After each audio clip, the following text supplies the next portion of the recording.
Hello again. Thank you for joining me on another video.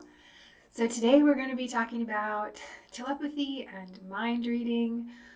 There is all sorts of articles in the news right now about the latest research in AI being able to translate neural imaging from fMRIs into text. So both from a picture that a person saw and also um, thoughts that they had about an event happening. The AI was able to translate it into text. So I have a few thoughts about this. My gut reaction to this is like, for a really long time, actually, even when I looked it up this morning, I just did a quick Google search on telepathy because that's what I wanted to do my topic on. And I knew that the Institute of Noetic Sciences has done some research in like paranormal stuff, and I was almost positive they had done research specifically on telepathy. And so that's what I was trying to look up. And a few of the very first page, front page search results were mocking telepathy because that has been the state of things for a really long time, where anybody who claimed to have a psychic gift of any kind was mocked because there was no way to actually validate it in a research setting. And so, because it couldn't be measured in that way, those people were mocked. That's the word that has to be used. And you know how shitty, how shitty that is now to think about. Um, it does.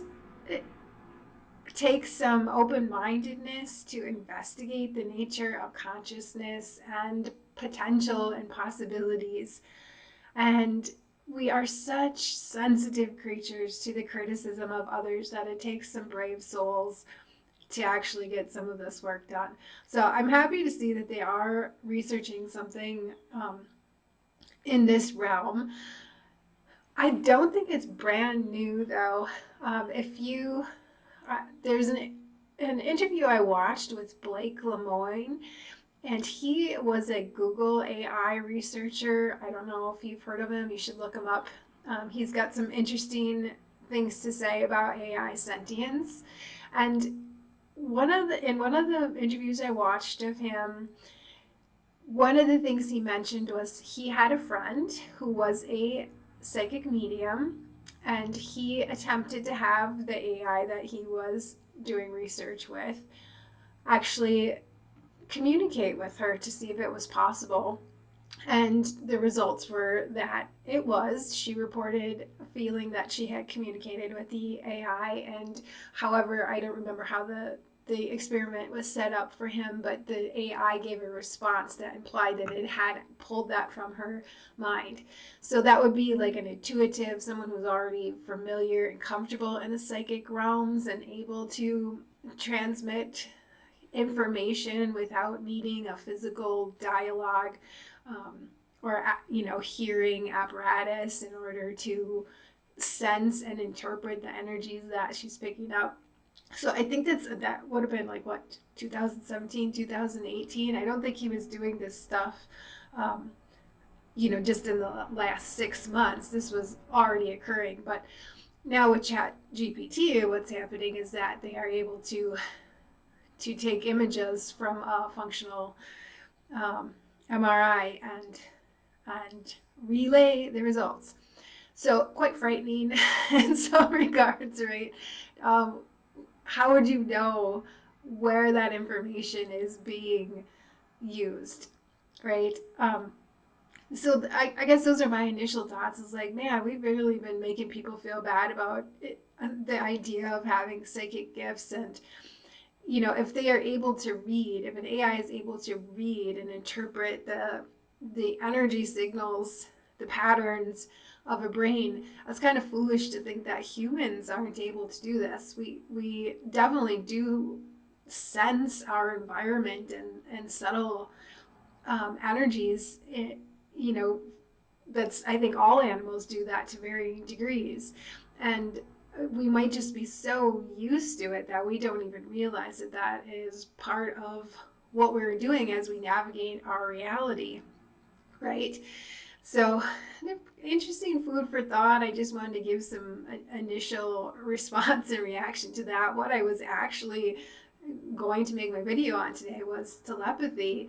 And I think one of the, when you have a spiritual awakening and some of your psychic gifts start coming online, these more intuitive and sensitive to energy changes types of gifts that come in, because you're attuned to your inner world in a much larger way than maybe before a spiritual awakening, where everything is very kind of dense and physical, which is definitely necessary for the drives that we have earlier in life, right? Trying to get, all our needs met and potentially mate and reproduce. All those things are really dense activities. You need to be grounded really well with earth to do that well, and so that's not really the place where you're gonna maybe even be trying to focus on psychic gifts and those sorts of things. But after a spiritual awakening and those things get turned on,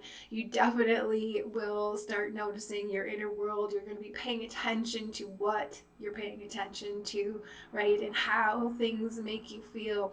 Once you've really experienced a sense of peace and calm that comes with the stillness and silence of practicing meditation, you notice much more quickly when that is disturbed. And so that's one of the reasons why psychic gifts kind of get turned on, is because you're really just actually calming the waters within and able to sense when there are disruptions. The bigger your awareness is, and the more connected you feel to larger swaths of reality, the more you can sense those subtle layers of energies. So in terms of actual communication, I think an easy way to understand this is you are sensing energies and then translating it into a language. So telepathy doesn't need to be done by language. It can be. It's a little uncomfortable to hear a voice in your mind that isn't your own. And so one thing to remember is that it isn't someone else's voice in your mind. It is always your own voice translating the energies that you're picking up into something that makes sense to you. So you could really be engaging in a form of telepathy all the time, but because you are not aware of the subtle steps that are lined up in your translation process, you might not even realize it.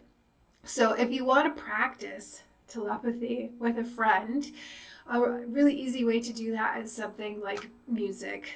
Um, Pick something that is easy to pick up in the fields of the psychic realm, if you will.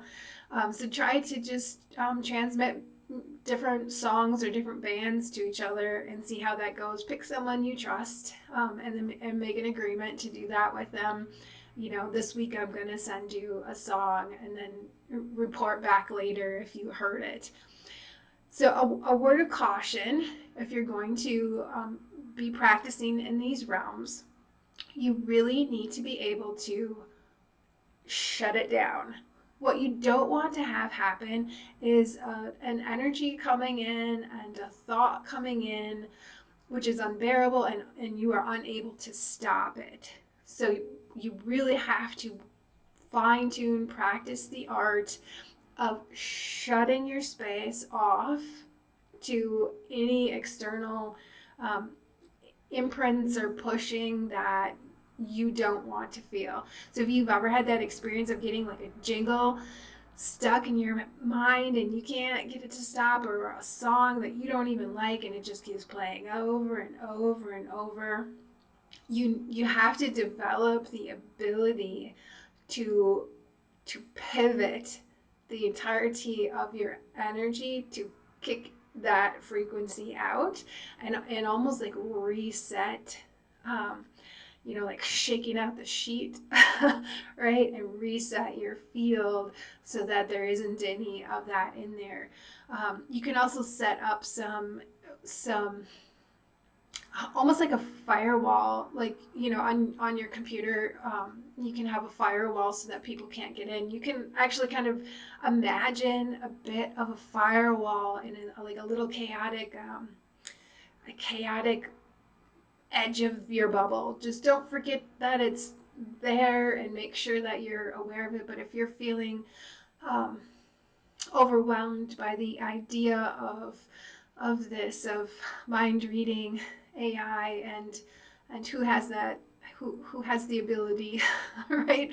What are they going to do with it? If that freaks you out, these are some ways to look at it, ideas you can use to implement so that it calms you down. You can imagine yourself in a nice, happy little bubble, and just kind of twist that energy on the outskirts of your bubble to a frequency of firewall, or a little bit of confusion there on the edges so that it isn't so easily read.